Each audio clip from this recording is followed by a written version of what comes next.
Sangat nggak apple to apple bila membandingkan Pak Anies dan Pak Jokowi. Namun, bukan salah pemilik apel yang satu bila ingin meniru dan menempatkan diri jadi seperti apel yang lain. Contoh sukses Jokowi itu ingin ditiru. Menjadi gubernur DKI, kemudian lompat jadi presiden, itulah gambaran besarnya. Hebat kalau proses meniru itu berasal dari dirinya. Ada kecerdasan positif siap digelar demi mengikuti langkah sulit seorang Jokowi mencapai jabatan tertinggi di negeri ini. Namun Anies, nampaknya dia bukan tipe orang seperti itu. Latar belakang Anies lebih tampak sebagai seorang aktor. Dan jujur aja, dia aktor yang bagus. Ketemu lagi di Opinita bersama saya, Rini Budoyo.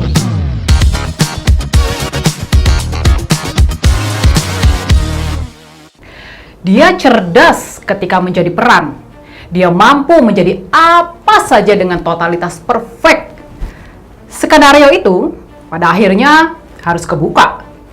Dia akan mulai berbicara jujur seiring waktu berlalu.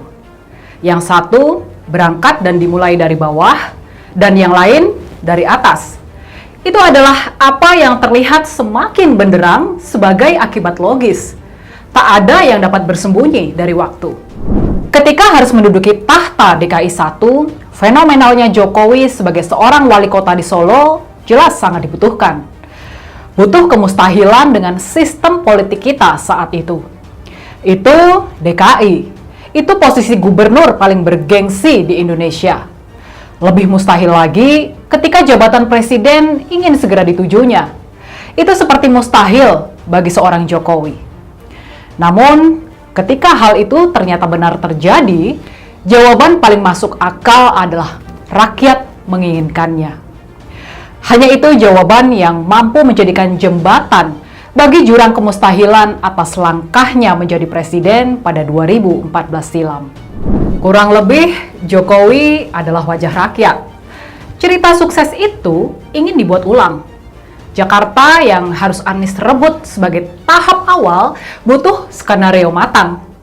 Dan maka antitesa wajah Ahok dengan segala perniknya dipersiapkan. Double kafir sebagai ungkapan yang selalu dilontarkan pada sosok Ahok tentang keberadaan dirinya dijadikan titik bidik. Di sisi lain, narasi pribumi yang sekaligus muslim kelak harus digunakan demi mempertajam makna itu. Tak tiba-tiba membuat partai berbasis agama otomatis mendukungnya. Namun, fakta bahwa kampanye tersebut mampu membuat P3, PAN, dan PKB berpaling dari Ahok dan bersatu dengan Demokrat dalam putaran pertamanya. Ini strategi bagus. Paling tidak, Pilgub itu pada akhirnya justru dapat dibuat menjadi 2 putaran. Dan itu adalah cara pintar. Dana yang seolah-olah nggak habis-habisnya terus digelontorkan demi kampanye nggak sehat. Dihias dengan demo yang seolah nggak kelar-kelar, pada akhirnya membuahkan hasil. Ahok tumbang, bukan hanya kalah, Ahok akhirnya dipenjara. Narasi bahwa teman baik presiden adalah seorang penista agama langsung mendapat momen dramatis. Ahok yang seolah hanya target antara dan jabatan gubernur adalah tangga tiruan atas apa yang pernah Pak Jokowi buat mulai tampak lebih jelas. Proses alami yang dilalui oleh Jokowi kini bersanding dengan artifisial dari para penulis naskah. Ingat, saat Jokowi masuk gorong-gorong, tiba-tiba tangkapan foto Anies yang terlihat dengan gerobak sampah pun segera muncul. Keduanya terlihat punya rasa peduli dan menjadi bagian dari rakyat. Gorong-gorong dan gerobak sampah adalah sering dimaknai dengan jijik dan kotor. Bergelut dengan kotoran adalah cerita milik rakyat paling miskin. Sialnya bagi Gubernur Anies, video asli berfoto dengan gerobak itu justru mendapat cibiran. Seri aslinya beredar luas. Ternyata dia didampingi banyak dayang-dayang mulai dari mereka yang menyiapkan tisu buat keringetnya hingga cara minumnya di warung kumuh itu. Dia dianggap sedang bermain drama demi popularitasnya pada kaum cilik. Dan benar, Sang artifisial itu tetap sangat sulit menjadi bagian dari rakyat yang apa adanya. Dia terlihat sangat berjarak dengan rakyatnya sendiri ketika balai kota justru dirombak dan gak lagi menjadi tempat bagi warganya mengadu seperti Ahok dulu. Ah, itu kan opini kamu aja. Kenapa nggak lihat fakta adanya banyak penghargaan? Lebih dari 25 penghargaan didapat setelah dia menjabat gubernur, bukan? Kok sibuk banget sih cari kurangnya? Sebagai gubernur dengan penghargaan terbanyak, mungkin nggak salah. Jakarta sebagai kota terbaik di dunia dalam hal transportasi umum diakui oleh ITDP dan penghargaan itu diberikan terkait armada hebat busway Transjakarta. Jakarta juga mendapat penghargaan terkait dengan inovasi dalam transparansi belanja pengadaan oleh LKPP. Bahkan, dari Kemenak pun penghargaan Harmony Award didapatkannya. Konon, Jakarta masuk menjadi salah satu kota paling toleran di Indonesia. Jadi, pantas dong dia naik kelas menjadi presiden dengan banyaknya pengakuan atas kinerjanya sebagai gubernur. COVID-19 sebagai bencana global adalah ujian bagi siapapun, termasuk gubernur DKI. Ada klasifikasi jelas arti sebagai pemimpin harus berbuat apa dan bagaimana kebijakan dibuat, layaknya seorang pemimpin dalam usaha menyelamatkan warganya. Mei 2020, 1 bulan setelah PSBB nasional ditetapkan, Gubernur DKI terlihat sempoyongan. Dia memasrahkan 1,1 juta warganya kepada pemerintah pusat terkait bansos. Pada Januari 2021, kembali Gubernur DKI Jakarta meminta pemerintah pusat mengambil alih penanganan COVID-19 di Jakarta dan sekitarnya, terutama di wilayah Jakarta, Bogor, Depok, Tangerang, Bekasi, atau Jabodetabek. Dalam hal melindungi warganya, apakah sikap seperti ini adalah tentang makna seorang pemimpin?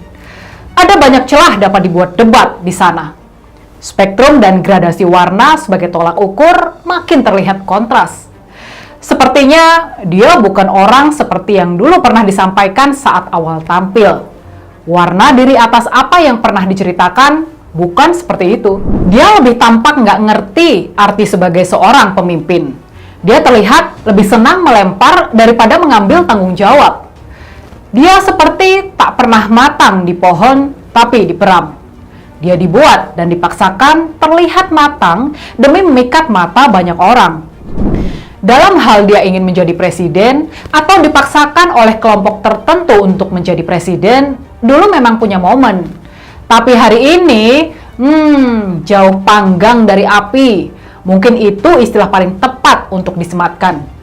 Segala usahanya berakhir duka.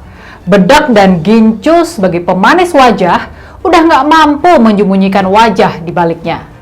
Para pendorongnya mulai terengah. Mereka yang kemarin selalu memiliki uang untuk membeli bensin, kehilangan dompet Doraemonnya. Masih adakah peluang baginya untuk jabatan presiden kelak? Genteng warna-warni, kolong jembatan pun dibuatnya menjadi berwarna-warni. Itu spektrum warna cahaya yang sangat indah di atas langit hanya bila tetap sebagai pelangi. Sebagai imitasi pelangi untuk genteng dan kolong jembatan, imitasi serupa pada mimpi jabatan presiden yang masih ingin diraihnya hanya tampak indah dalam angan belaka. Selamat berangan-angan. Ini bukan soal cita-cita menjadi presiden, ini bukan soal cita-cita duduk di posisi apa. Ini adalah soal melunasi janji kemerdekaan kita. Janji itu adalah melindungi, mensejahterakan, mencerdaskan, membuat keadilan sosial bagi seluruh rakyat Indonesia. Dan janji itu harus dilunasi oleh semua kita.